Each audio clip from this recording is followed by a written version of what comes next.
lecture series on.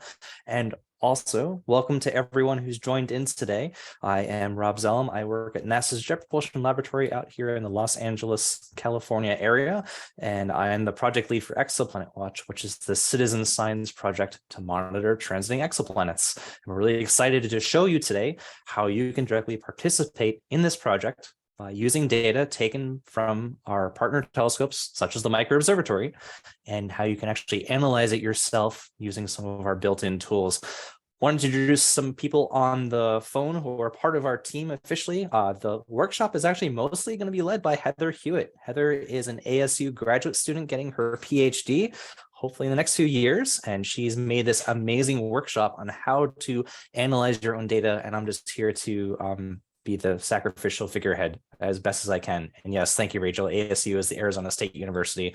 We also have some other folks that are part of the Exoplanet Watch team. We have Rachel Zimmerman-Brockman, Izzy Huckabee, and Super Corley. I think I saw those three who are either our interns or students or working directly for Exoplanet Watch, and they'll be helping you out in the chat. And also I'm seeing tons of friendly faces and names that I recognize from Exoplanet Watch. Thank you so much for calling in, and feel free to help out others in the chat as well, just like you all have been doing amazingly in the Slack. So without any further ado, I'm going to pass it off to Heather in case you want to do any other intros. Heather? I think you covered it pretty well. Again, I'm doing my PhD at Arizona State University, and I mainly do astronomy education research. So I research how people best learn astronomy, and through that, we started developing the first online course for undergraduates to get research experience, and that led me to Exoplanet Watch and start working with Rob. So our students work with Exoplanet Watch to do research throughout the semester. But Rob, would you like me to start sharing the slides, or do you want to? That would be great. Yeah, okay. Please and thank you. Let's see here. Yeah, and I've seen there's a ton of educators on the line as well, so you can actually use Exoplanet Watch as part of your curriculum and have students do their own research and analyze real exoplanet data from real ground-based telescopes. So today's workshop will be focusing on helping us observe these distant worlds through Exoplanet Watch, and a huge shout out to Heather Hewitt for doing honestly all the heavy lifting and making this workshop possible. So Heather, if you can go to the next slide, please. So really quickly, just give you all some background information, what a transiting exoplanet is. So if we're observing a star, if we're really lucky, that star will have a planet orbiting around it. And if we're even luckier, the geometry is just right. So the planet will pass in front of the host star in our line of sight and block out the star's light and cause the star to appear to dim. And effectively what's happening is a shadow is being cast all the way from that system hundreds of light years away to us on the Earth. And this method is extremely important because this tells us not only how big the planet is, because the bigger the planet, the more light it blocks out from its host star, but it also enables us to study the atmospheres of these planets themselves. We can actually observe how the planet's atmosphere absorbs some of the host star's light. And from that light signal, we can back out the existence of molecules in its atmosphere, such as methane or carbon dioxide or water or biosignatures, signs of life on these exoplanets. So the transit method has actually been used very successfully to discover 3,000 to 4,000 of the currently 5,000 known planets to today. And it's being used extensively by missions such as Hubble and James Webb to characterize the atmospheres of these exoplanets. And then next slide, please. So what is Exoplanet Watch? Exoplanet Watch is this campaign designed at helping us enable NASA science and use large observatories more efficiently. So I mentioned in the previous slide that we can use the transit method to study a planet's atmosphere. Typically, this is done with larger telescopes, like things larger than a meter, but typically things, 5, 10 meter class telescopes, or James Webb or Hubble. But if you want to observe a transit, you have to know very precisely when that transit is predicted to occur. But if there's any uncertainty when these transits occur, that's additional overhead you have to build into your observing schedule. So if there's a 15-minute uncertainty in your transit, that's extra 15 minutes you have to build in to make sure that you observe that transit event. And this really isn't not an efficient use of these telescopes because everyone wants to get on these large observatories and Hubble and James Webb.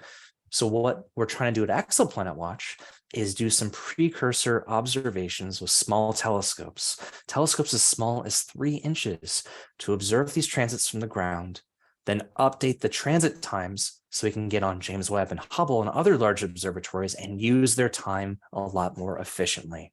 So that's our entire campaign, is aiming at having citizen scientists involved in this project.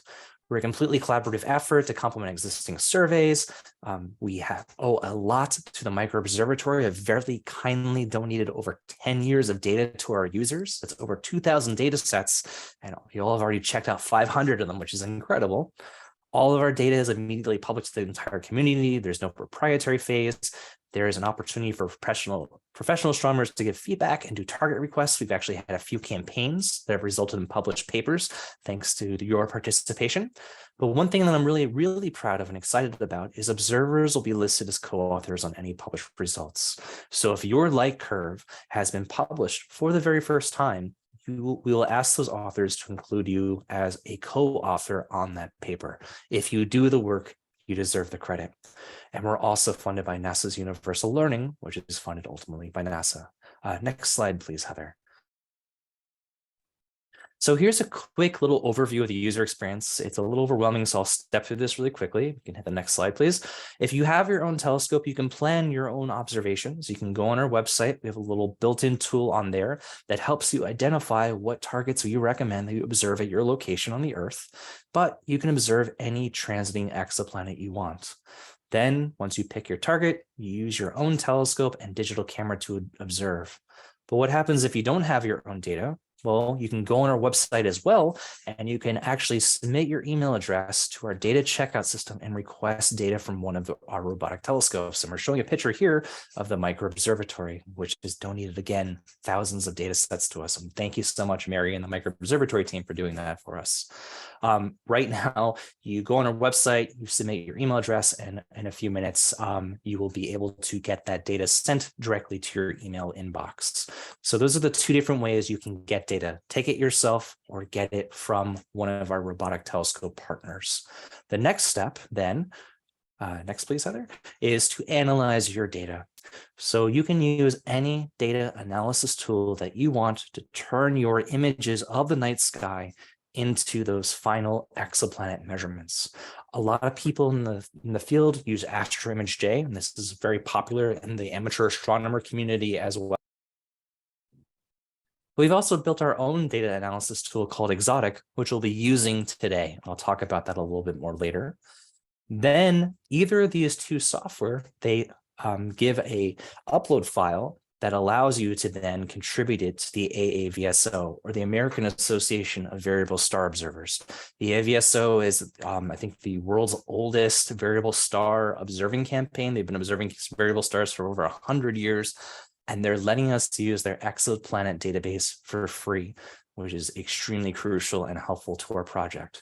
So you take your own observations, or you get them from us through one of our partner telescopes. You analyze your observations, you upload it to the AAVSO, and then you get your data published. So maybe you sit back, relax after your data has been uploaded. And the last step on this slide is you publish your own data, or you get included as co-authors on these publications as well. Again, if you do the work, you deserve the credit. And then next step, please, Heather. So here is our NASA Exoplanet Watch website. There's a tiny URL and a QR code. I can never remember QR codes or URLs, so I just personally Google or Bing or whatever search engine you want, NASA Exoplanet Watch, and we should be the top link that pops up. And now we're going to go into our exotic workshop. So I think this is you, Heather, correct? Yeah, I can take over. So I wanted to start by just giving a brief introduction to what exactly exotic is. So exotic is the Exoplanet Transit Interpretation Code, and it's a Python 3 package for analyzing photometric data of transiting exoplanets. Again, it's used by Exoplanet Watch, so it's used by a lot of citizen scientists and amateur astronomers. And Rob went through all those steps, so I won't go through them again. But also we recommend using Exotic on the Google Colab code. There's a couple ways to do it. You can run it on your local machine or on the Google Colab. We'll be working with the Google Colab in today's workshop. So what Exotic is doing is it essentially draws a circle around the target in the comparison star regions once you locate your target and your comparison stars. And it's going to try a bunch of different aperture sizes to try to minimize the scatter in the data. And it will fit upwards of 100,000 light curves to your data until you get your final light curve. And here's an example of a final light curve from WASP 50b. So you'll get your final light curve, you'll get final parameters of the analysis, and you'll get a text file that's already in the correct format, ready to upload to AAVSO, and Exoplanet Watch sweeps AAVSO every 24 hours. These numbers are a little bit outdated. I grabbed them back in December, but as of December 14th, they had 264 total targets, 1,289 reductions, and they had already saved a third of an hour, thanks to the participants of Exoplanet Watch. So I heard that in previous workshops, you all went over DIY Planet Search. This is another similar activity. It's a quick and dirty 5-minute introduction to what multiphotometry is. It's a JS9 activity. I would recommend this is a great learning tool for students as, again, a very quick introduction that you can walk through the steps. And then I won't go through DIY Planet Search again because y'all have already heard that in a previous workshop, but this is a tool that I use with my students. And it's, again, a really great introduction to what multiphotometry is, why you need comparison stars, why do you need to look at the background darkness or background brightness of the star or of the sky. So moving on, again, we recommend using Exotic on the Google Colab code. And there's a few reasons for this. First, it's very user-friendly, especially for users who are new to coding. Many of my students have never been introduced to coding before, and they're easily able to figure this out. It also allows easy access to your data through your Google Drive account, and you don't need to install anything locally on your machine. Also, another thing about Google Drive is accounts are free. So in theory, you can make as many accounts as you need to avoid any data limits that Google Drive might have. So there's 3 different versions of Exotic, and they can all be accessed from the NASA Exoplanet Watch website. The first is a beginner tutorial, and it walks you through the steps of how to use Exotic using some sample data of HAP-P32b. And then there's the standard module, and that's for folks who are using MicroObservatory data, so their own data. And then finally, the advanced module, which we won't be going over today, but those are for those using observations from your own telescopes. So first, I wanted to go over the beginner tutorial. I'll kind of walk you through the steps, and then I'll share the links so that you have the opportunity to walk through it yourselves. But for the first step, you'll run this first cell, and again, it's super user-friendly, so all you have to do is press play. If you're interested, you can press show code, but as this is running, you'll see it kind of circling here until you see this green check mark that it's completed. But this is just downloading your sample data that you'll be able to use in this beginner tutorial. And then you'll move on to identifying the target and comparison stars. A little background on comparison stars. Comparison stars are really important to look at because we want to look at the brightness of the target star relative to its surroundings. So that's going to help with different issues that could come up. For example, if a cloud passes in front of your telescope, we don't want to misinterpret that cloud as our target star decreasing in brightness. So by looking at comparison stars, we'll see that the brightness of the comparison stars are also decreasing. Then we know that it's probably an atmospheric effect and we're not seeing an exoplanet transiting in front of our target star and decreasing its brightness. So in this step, in the beginner tutorial, again, another great learning tool because it downloads a video for you that's going to teach you how to determine a star's coordinates. Last time I tried to do this in a workshop, it didn't work too well, so I'm going to try to play it. Let me know if there's not sound, and I can just annotate it if there's not sound. But The left image is the latest, the first telescope image rather, on an interactive interface which shows you XY coordinates and a brightness value. And on the right, we have the AAVSO star chart, which we're going to use to find our target star, as well as the comparison stars. So this target star is here, the crosshairs instead of a black dot. Comparison stars have little numbers next to them. Those will be of a stable and known brightness. We'll use them to calibrate. So over on the left, our goal is to identify these stars and log their coordinates below in this input field here. So let's use our stargazing skills to find uncommon clusters like this, the one here leading up to the top right, and the three larger stars across the top leading down right. Try to find that in the left image.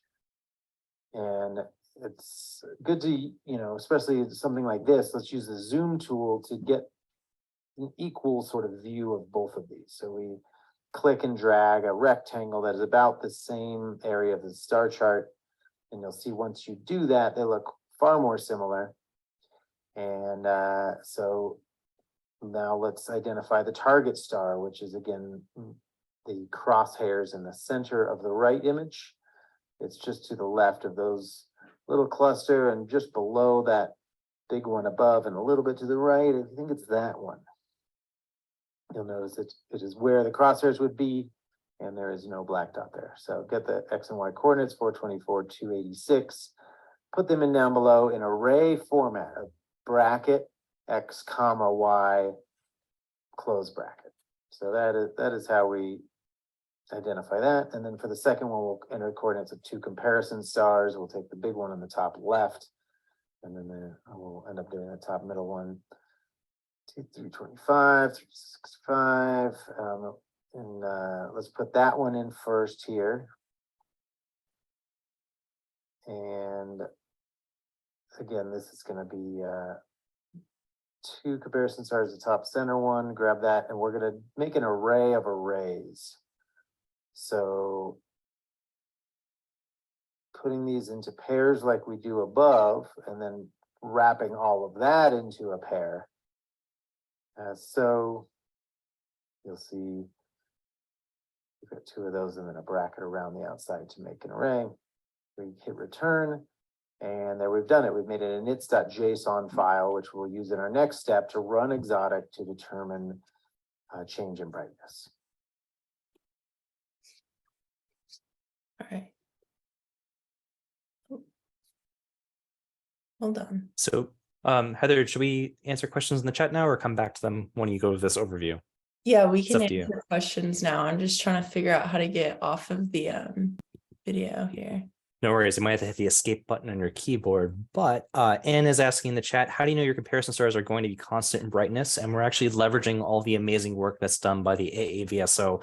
They are the variable star experts, and we've asked them to help identify comparison stars for us that are recommended in our field of view. And as Heather is showing here, we have these really handy videos. We also have directions and tutorials all built right here into the Colab version of Exotic. This is one of the many reasons we recommend you run Exotic through the Colab cloud as opposed to locally on your own machine.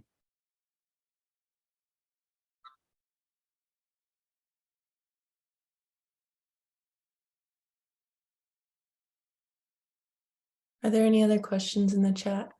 Not seeing any other questions. Thanks. Okay. Awesome. So let me go back to full screen. So in the last step, I know with my students, locating the target and the comparison stars are often the hardest part of this, but you begin to get used to it, especially after you work with the same target over and over again. You get really familiar with those star fields and you know them by heart, so it does get easier, but searching for patterns is my best recommendation for that. But so after you run the tutorial, you'll get a couple of results. The first is the HAP32B light curve that you can see on the left here. And then secondly, if you scroll all the way to the bottom, there's a blue download data button. Now this is going to be the text file that's in the correct format, ready to upload to AAVSO please don't upload the one from the beginner tutorial, the sample data. It's already been uploaded many a times. It won't hurt anything if you do, but it doesn't need to be uploaded. But this is similar to the text file when you run your own data that you'll be able to upload directly to AAVSO. Yeah, and this answers some folks' questions in the chat. Exotic will make automatically that AVSO text file that you need to upload. So you just run Exotic, it spits out everything you need to upload directly to the AVSO. And Heather, you're going to post that in the chat. Thank you. And if you scan that QR code, or if you go to that link that Rachel and I posted before, we're now going to run the basic version of Exotic, which is really a quick introduction on teaching you what steps, what interactions you need to get the code running.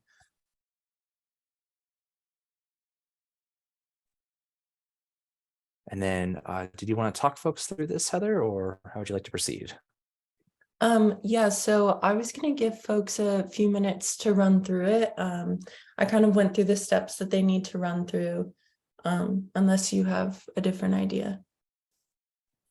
So what we'll do now then is we'll let you all go through the beginner tutorial. You can either click that tiny URL link that Heather posted. I'll also post again another way to get to it from our website because I can never remember URL codes. So what you can just do is just go to our website, and I'll share my screen in a second. 1 second. Thank you, Heather. Mm-hmm. I can never remember URL codes. I can't remember our own website. So I just Google NASA Exoplanet Watch. You'll hop on our main website and you can actually access everything about Exotic here on this tab. So I click this link on the far right-hand side of my screen right here. And then you'll see this little lovely list down here on the different versions of Exotic that you can run. So here's a beginner tutorial, here's a standard version of it, and here's the advanced. Right now we're running the beginner tutorial. We'll actually quickly run through some sample data and get that light curve in only a few minutes. So now we're gonna pause for a moment, allow people to ask questions. We can answer those on the phone, on the line, and then maybe in 3 or 4 minutes, we can all come back after you run the code and we can then proceed there onto the standard version. So I will stop sharing and we can take any questions while people work through Exotic on the beginner tutorial.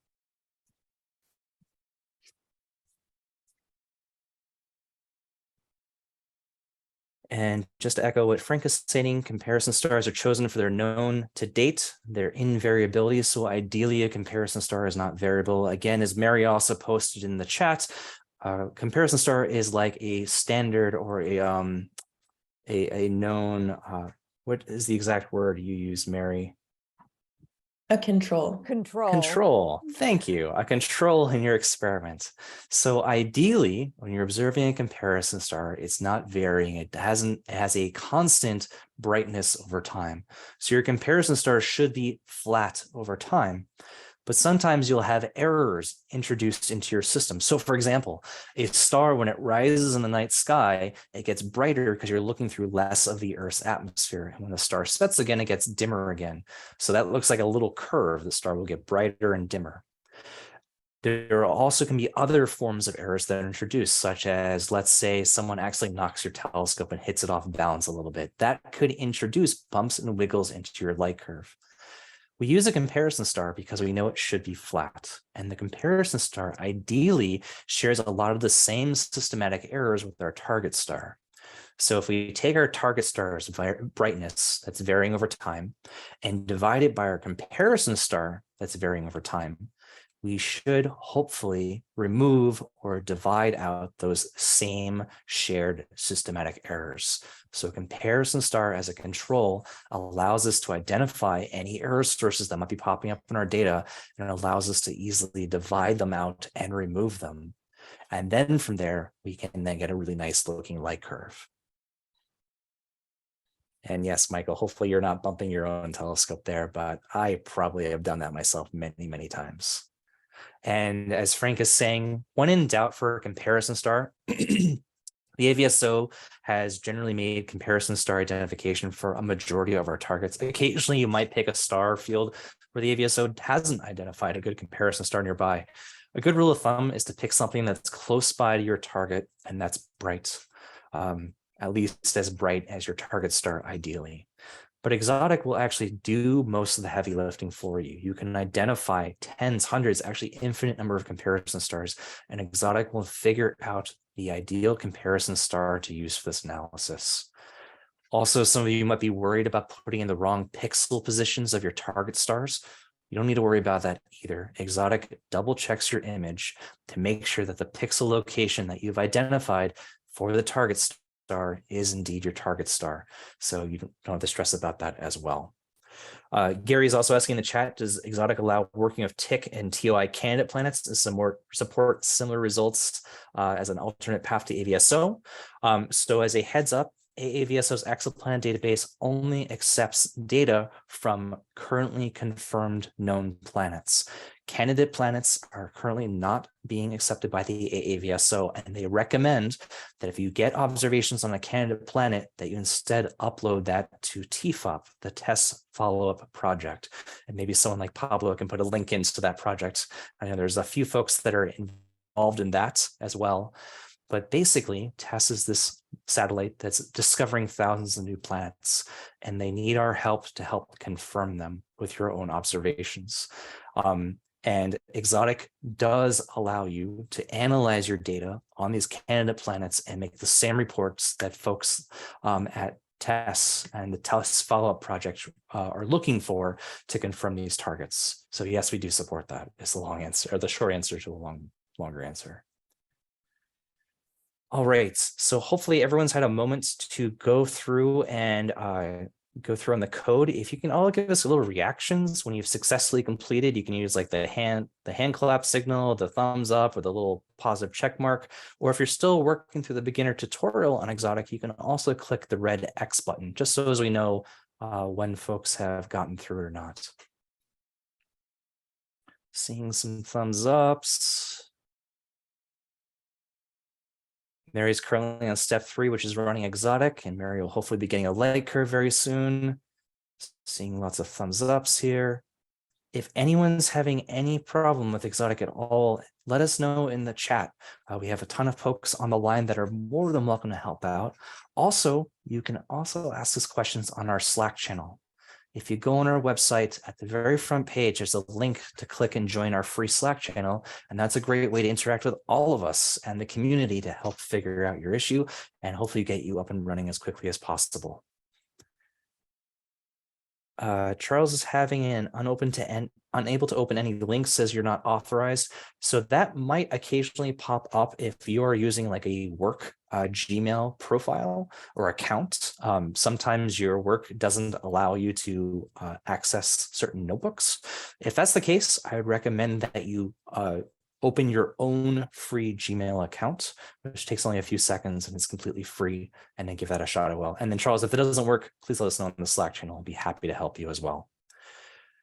And then Michael, you're talking about the TOI physical parameters for the system. Yes, completely agree. And that's actually something that we'll be adding into Exotic. Kaya, one of our interns, is actually working on that in the next few weeks. We'll have even better support for candidate planets. And thank you, Pablo, for posting the link to the AAVSO's Exoplanets section. That's a great tutorial on doing exoplanet data analysis.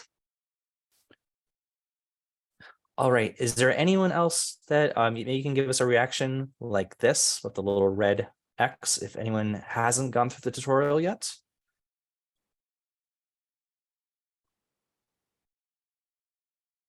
All right, good. So I think I'm not seeing any real red X's. So that's great. All right. Oh, we have one, Jane. Still working through, no worries. But I think I'm getting mostly green X's from everyone.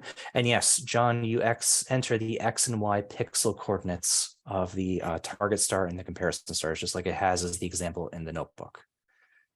So maybe Heather, we can move along. And if anyone has any other questions that we haven't been able to address here, just click on that handy link that Frank threw into the chat, and we'll be happy to help you in detail on our Slack channel. All right. Can everyone see this okay? Awesome.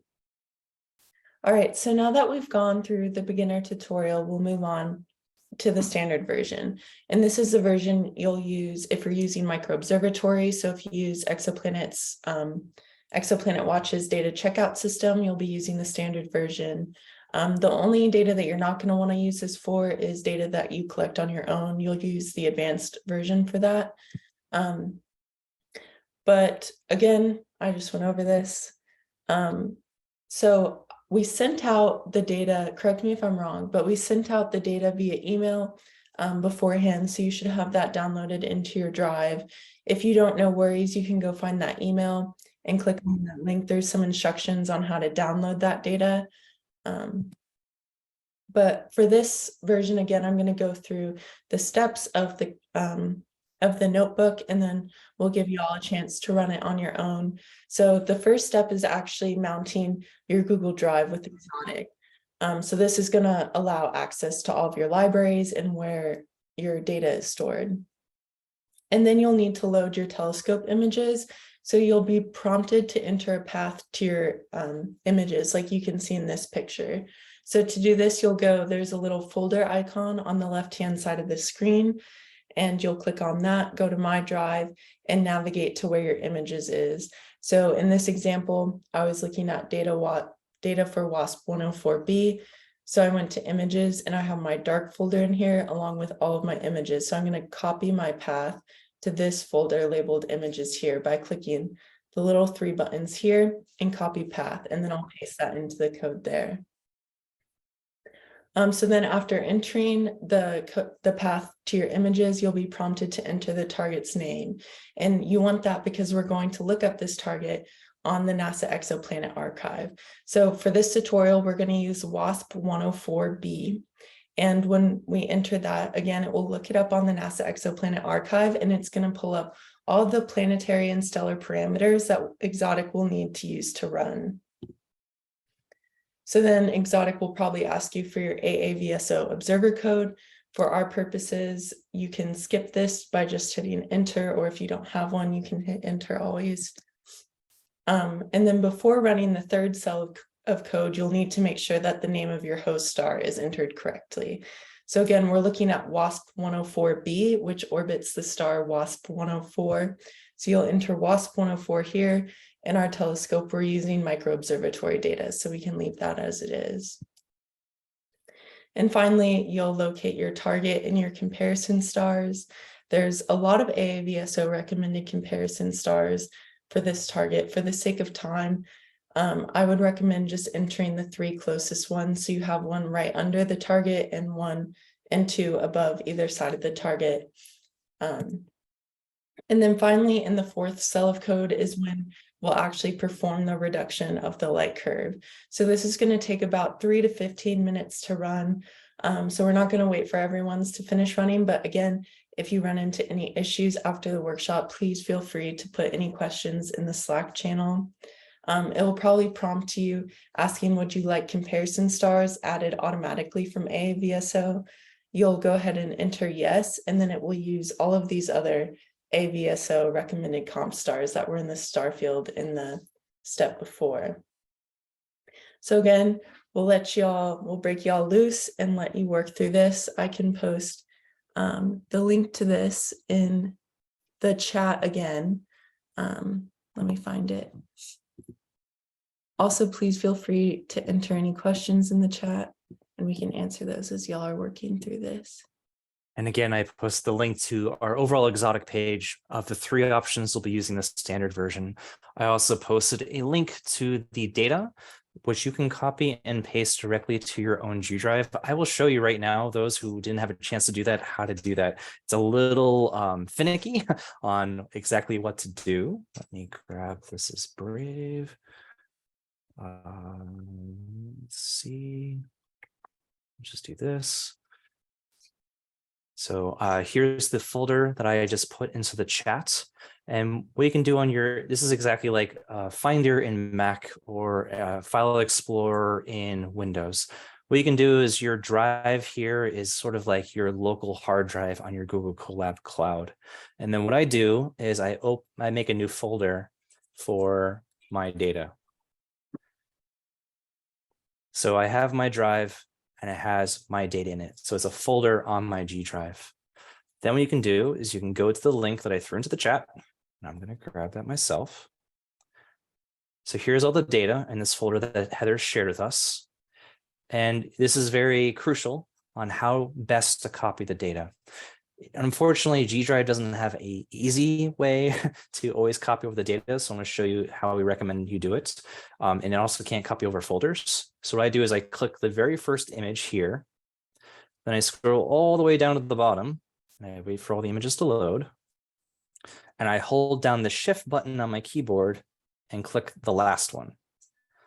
And what this will do by holding down that Shift button is it'll select all my images.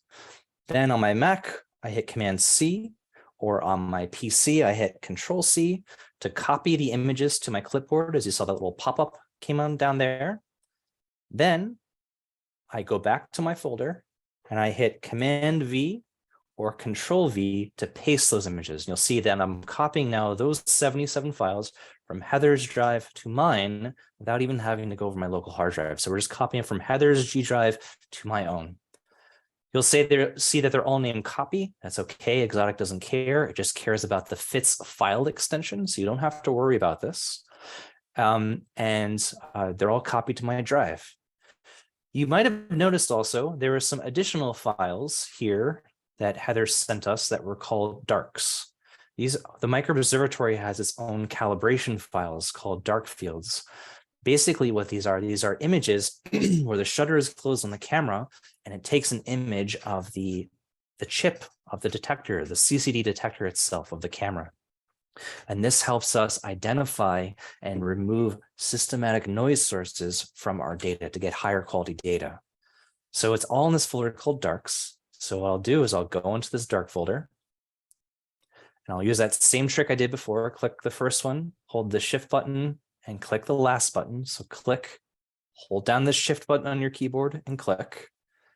And I'll copy them using Command or Control C to copy them to my clipboard. Then I'll go back to my drive, to my data. I'll make a new folder called darks to host my darks data. And then I'll go into that folder and hit Command V as in Victor or Control V to paste it. So now I'm copying those 4 files. So that's how fast it really is to copy data from a G drive, such as the one that Exoplanet Watch mails out to you when you do a data request, to then copy and paste it to your own G drive. Now you can proceed and run Exotic local on the Colab Cloud on these files on your own G drive. And Mary's asking for a reminder how to enter the path. I will show you that right now. So once you've copied those images over, and I threw again those links to the drive in there, then I go to the Exotic page, and we're using now the standard version. We'll click that. And then we will show our code. We will run this code by clicking the play button.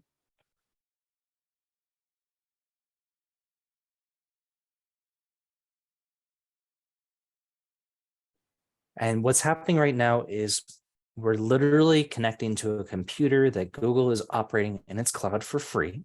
And we're installing Python and Exotic and all the Python packages we need to run Exotic.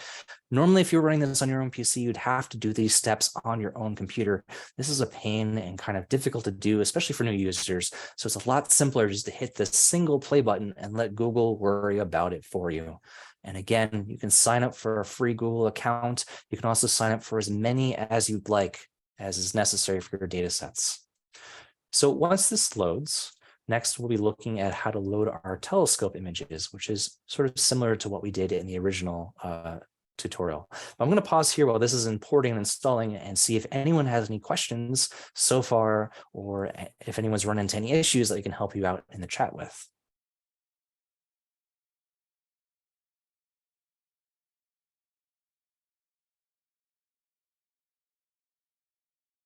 And again, if you have any questions, comments, concerns, the best way to get a hold of us is via our Slack chat, and we'd be more than happy to chat with you there as well. We've given people the ability to unmute yourself if you want to ask a question verbally right now?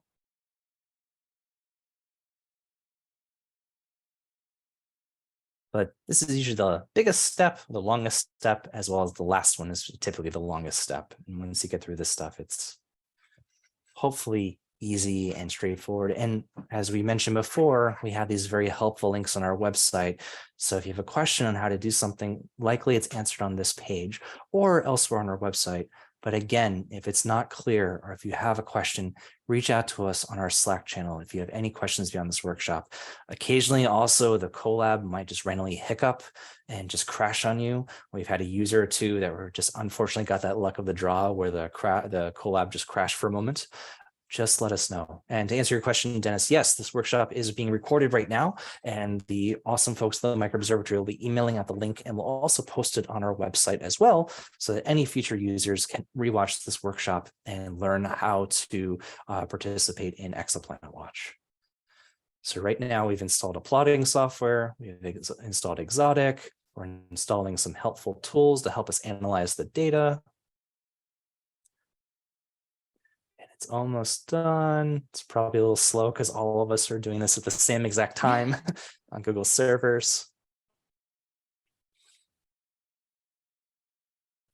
How is everything going for everyone so far who might be farther along than I am?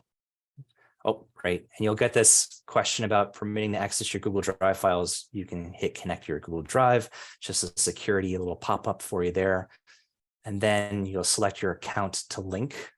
So basically, this is giving you access to your G drive so Exotic can see your files on your Google folder. And once this is all done, we'll see a little green check mark right here, but you can see it's still running and thinking because it has that little loading icon. And there we go. We see the green check mark. That took about 3 minutes to run. And now we know we can go on to the next step. So step 2, loading our telescope images. Again, you click the play button to do anything in the Colab.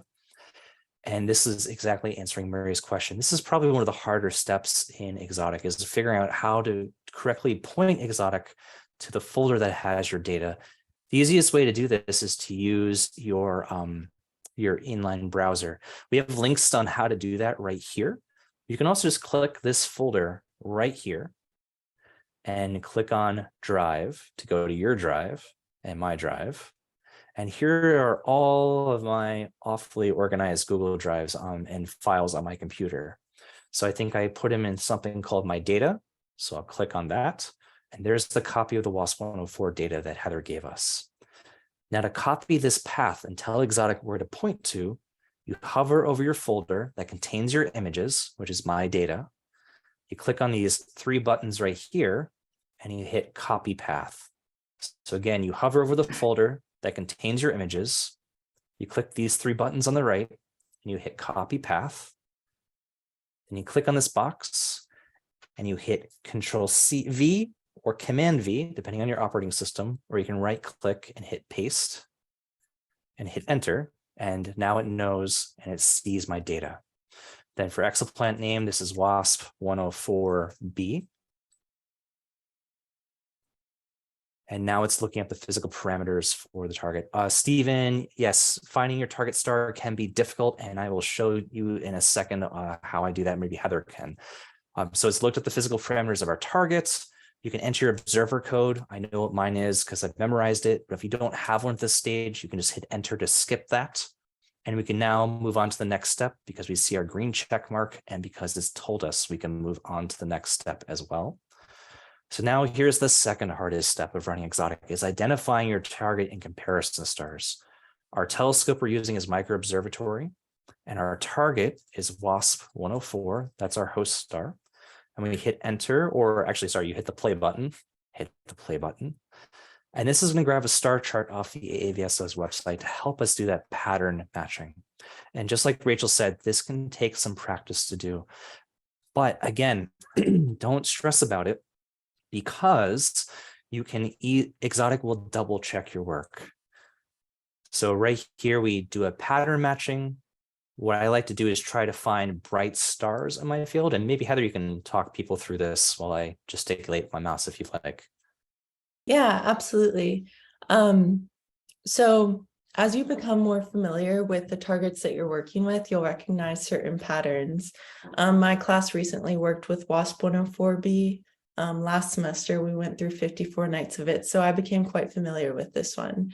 What I tend to do to look for WASP 54b, you'll see in the center there where the crosshairs are, that's our target, WASP 104. And there's a comparison star just below it. So that's the first pattern that I look for, is those two little stars stacked on top of each other. And then if you look just above it to the left and the right, there's also two more comp stars. So when I'm looking at this, I'm looking for that Y pattern. And I know that my target star is the top middle star. So yeah, Rob is pointing it out right there. There's my Y. Another thing to point out about this image is you'll see that glowing yellow spot in the bottom right corner of the star field. That's probably a cloud, and that's okay. We recommend that you go through the images either before you start, or if you can't, reduce a light curve, because a lot of times if you have too much cloud coverage, it can have a hard time running. So if we take out some of those really cloudy images, then you can still get a partial light curve. That still might be a significant detection. Also, Exotic is really good at working with some of this cloud coverage, especially when it's partial like this. This cloud coverage in particular isn't covering our target, so we're not really too worried about it. Yep. So the pattern matching does take some use to getting a hold of. Also, you can also look for our bright stars. The bigger the circle, the star in the finder chart on the right-hand side of the screen, the brighter the star is going to be in your image. So here's a bright star here, and a bright star here that make that triangle. So here's our bright star. I think the other bright star might just be off the field, and here's our other one. We can see that triangle points right to our Y that Heather is talking about. So we can do that pattern matching. You can also use a lot of the tools built in here on the right-hand side of this tool to help you identify your target stars more easily. So for example, we can use this magnifying tool, and we can click and drag and zoom in onto this portion of the curve.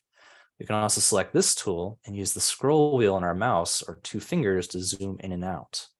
And we can also annotate by drawing. So we can draw a little happy face if we want. There we go, a little happy face. We can point to our target and our comparison stars. We can do whatever we want. And we can also reset everything as well, except the drawings, apparently. Don't worry if the drawings stay on there. It's not a big deal. It's just a fun tool for you to draw really weird happy faces on. So it's nothing to stress about. So now we'll get to that in a second, Stephen. I'll get to that comp star in a sec. So now that we've figured out our target star, we hover over it with our mouse. So there it is at pixel position 202,335. You don't have to use the decimal points on your stars. It's not that precise. Just give it the nearest pixel value. And then let's identify a comp star or two. So we've entered our target star. It's that top one at pixel position 202,334. I'm within a pixel, so that's good enough. And we have to use this format as identified here. We hit enter. Then we enter our coordinates for our comp stars. AAVSO has already kindly identified comparison stars for us in this field, and those are the ones with the little numbers next to them. And those numbers are actually the visual magnitudes of those stars. So see this star here, this one, there's a bunch of comparison stars. You can enter as many comparison stars as you'd like. We typically recommend that people at least do 2, 3, 5 of them. And Exotic will automatically select for you the ideal comparison star to use. So let's be a little lazy. Let's enter 216,376. So 216,376. And let's enter this comp star over here, which is 177,371.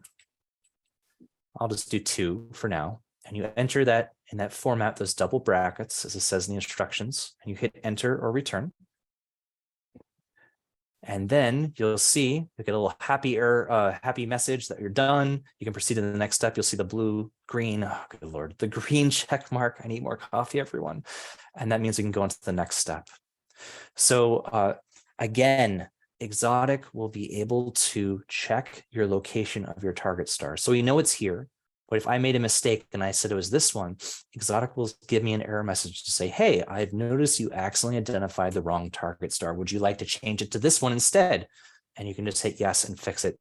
Sometimes I'm also super lazy and I don't want to find the target star. So I'll type in a random number and let Exotic fix it for me. So again, no need to stress out here about picking your target stars. Do your best for your comparison stars. When in doubt, give it a lot of comparison stars, like 5 or 10 if you want. And Exotic will take care of a lot of the work for you. And then, Stephen, this will answer your question about the AAVSO's recommended star charts. Oh, there we go. I already have an error in there. So I messed up on my inits file. So then when you run Exotic in a second, it will say, do you want to use the AAVSO comparison stars? Write Y for yes, and then Exotic will automatically grab your comp stars for you. All right, and then Alan, you're figuring out that you invalid URL. So some of you will get an error message from one of these steps up above, such as when you do the planetary parameters. It's important that you write the host, the exoplanet, fully. So not only WASP 104, but WASP 104b. If you get data from us on our checkout system, there'll be a little README file that has that information on there. And we tell you exactly what the target star, the exoplanet's name is. Down here, when you're getting the star chart from AAVSO, it's asking for the star, not for the planet. So an easy way to do that is our planet is WASP 104b. The B is the planet. The rest of it's the star. So if we just cut off the B part and rerun this code, it'll find that star chart for us. Alan is asking, is there a way of going back a step if you make an error? The best way to check, Alan, I'd recommend restarting the notebook just in case, because when you run things out of order, such as going back, it might not replicate all the way through. So it's always best to start over. And luckily, there's not too many steps that you have to replicate. And Mary's saying that there's 77 images in Heather's WASP 104 data set, each taken 3 minutes apart. And this is from the MicroObservatory. So you all are working from MicroObservatory data in real time. And it looks like even I make mistakes sometimes too, which is fine. So I made a mistake. Has everyone been able to run Exotic on this sample data set, or do we have any folks having some issues? You can either go to the reactions button and you can give us a little green check if things are good, or you can give us a little red X if you're having issues. I want to make sure that everyone's following along. All right, seeing some green checks in there. And Heather, feel free to take things over again because I've been doing a lot of talking too, and I don't want to steal your show. No worries. Let me pull up the slides again. Slideshow. All right, so once you run through Exotic, you're going to get a lot of fun outputs. So they're all going to be in a folder titled images_output, and that's going to be within your images file that you ran through Exotic. So the first and the most exciting for me personally is the light curve. So this is an example of a WASP 104b light curve. Sorry, my dog is coughing in the back. So this shows you see the constant line of brightness up here. That's when you're looking at the star. And then you can see that brightness dip over time as that exoplanet transits in front of the star and blocks some of its brightness. The light curve also has some important parameters on it. So first of all is the mid-transit time. That's the time that the planet passes directly in front of its host star. And it's a very important time. It's an important time to keep up to date and to keep fresh, because this mid-transit time can inform other astronomers who want to request space telescope time. It's very important that they have a very precise time so that we're not wasting any time on the expensive space telescopes like JWST. Also, you have the transit depth right here. So, So your transit depth divided by your transit depth uncertainty is going to tell you something about how significant your detection is, or how much you can trust if you're actually looking at a light curve of the exoplanet passing in front of its host star. Again, you also have the AAVSO text file that's in the right format and ready to be uploaded to AAVSO. And it's really important to do this because other astronomers can use your data, again, to plan those observing campaigns for their target or to optimize space telescope time. Also, if other scientists use data that you've uploaded, you'll be listed as a co-author on their paper. And I've already went over those parameters that you can also find in the AAVSO text file, along with some other parameters. And finally, you have the final product. So I have a couple examples of publications or pre-publications here. The first is 25 new light curves and updated ephemeris through the analysis of Exoplanet Watch 50b. So in this paper, this was written and the work was done by Kalei Talk and her online high school students. And in this paper, they analyzed a bunch of nights of WASP 50b data, and they're able to update that mid-transit time by 30 seconds, which is huge. So the uncertainty on that mid-transit time was also reduced by a factor of 4. And then with my own students last semester, we're getting ready to submit their paper in a couple of weeks, but they got 13 new light curves and updated mid-transit time and period for WASP 104b, so the planet that we were working with today. And so in our course, our plan was to update the mid-transit time just like they did in this previous paper. But throughout the course of the semester, a paper came out looking at WASP 104b with test data. Which obviously there's lots of benefits to space-based telescope over a 6-inch ground-based telescope. But continuing that analysis, we were able to get almost identical results to the results that the other team of researchers got using test data. And that's only with using 6-inch ground-based telescopes. So that's incredible. And it shows how important this work is and how important the work that you'll be doing is with Exoplanet Watch. And then, Rob, I'm going to pass it back to you. I know that a lot of you already have joined Exoplanet Watch, but if you want to go over it real quick. Yeah, and please, next slide. Right. So actually, this is a little out of date because we actually just launched Exoplanet Watch last Tuesday. So welcome to everyone on board who's joined, and really appreciate you all participating and looking forward to working with you the next few months or years if you want to stay involved that long. So right now we just launched our data checkout system. A lot of folks probably have gotten data of their own from the MicroObservatory that's donated to them, to us by them off of our website. Maybe someone could put a link to the data checkout system, but Heather's also showing how to access it from our website. Just go to our main website, click on how to participate, and click on how to request an exoplanet observation. We have about 2,000 data sets in there currently. I think you folks have already grabbed about 500 of them, and we're working on getting some more robotic telescopes on the line to get more and more data for folks. You can get a data set about every 2 weeks because right now we have a limited amount of data set and a lot of new people that are joining in. You can analyze data as often as every 2 weeks. And those who have their own observatories and their own telescopes, you can also use your own equipment to participate fully in this project. There are multiple data sets out there. There's 2,000 on a handful of targets. One data set will be given out to one person, but multiple people might be analyzing data from the same target. As Izzy mentioned in the chat, having multiple people analyzing the same data on the same target or different data sets on the same target is very important because it allows us to further increase our signal and decrease our uncertainties to make more impactful measurements. Next slide, please. Right, so we have 2 links here. We've also posted these in the chat a few times. If you have any questions, comments, or concerns, please let us know on the Exoplanet Watch Slack.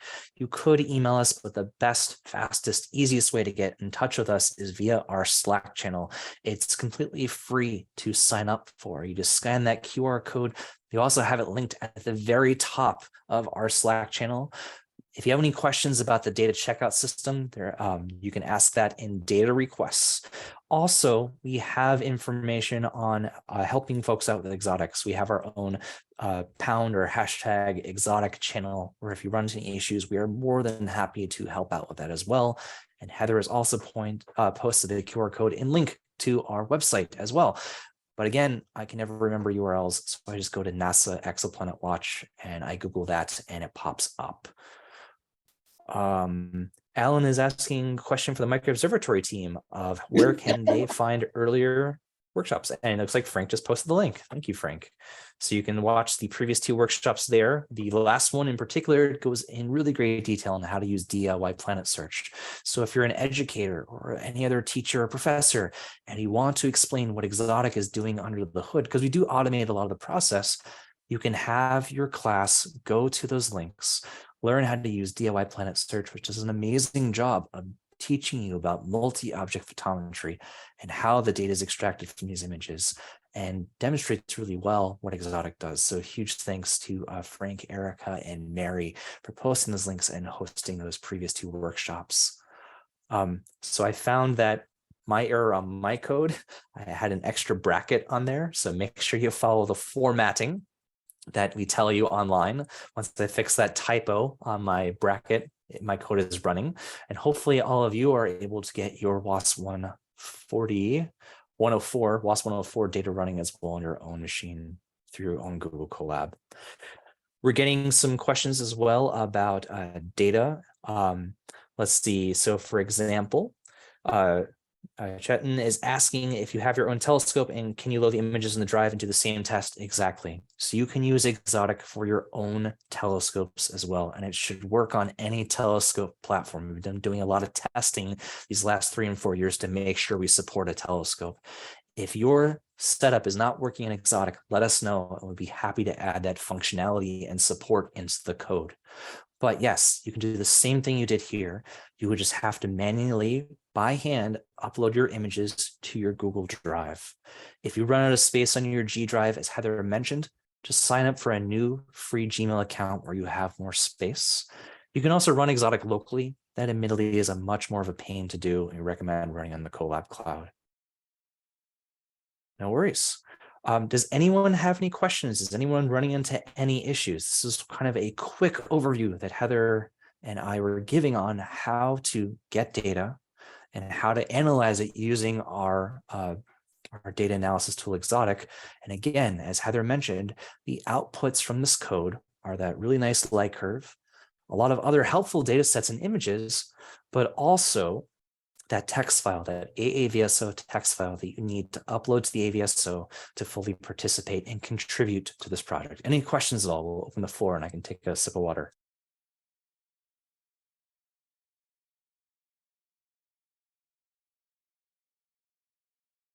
One thing that I just wanted to echo is joining the Slack channel is such a great way to get involved. The community of the Exoplanet Watch team is amazing and they're so communicative. I've never waited more than like 3 minutes to get a response on Slack when I've ran into an issue. So they're really an incredible team. I have Slack on my phone, so likely I'll be replying because I just like to keep all of you engaged and interacting with all of you. And yes, Jeremy, this was very dense. And kind of a lot of information to get through in an hour. But again, if any of you run into any issues or have any questions, please let us know in our Slack channel. Again, this is meant to be a demonstration on how you can get really quickly started that beginner tutorial. Then once you get your own data from us, from the MicroObservatory, from your own telescope, you can then run the other versions of Exotic. I will say, though, that if you are using your own data from your own telescope, we recommend you use the advanced version of Exotic. The reason for that, it has a few more options that you can tailor Exotic to better support your own telescope. But if you do data checkout from us, get data from MicroObservatory or one of our other telescopes that will be coming online in the next few months, you can just use the standard version as well. And again, echoing what Heather said, please join us on our Slack channel. It helps us metric-wise, but it also helps us culminate this awesome community of folks that have been on there. And thank you to a lot of familiar faces and names on here. I really appreciate all of you being very active in our Slack channel and helping out our community. Thank you so much for making this launch last week a huge success. We really appreciate it. Any other questions, comments, concerns at all? Also, you can ask Heather lots of questions. She's amazing.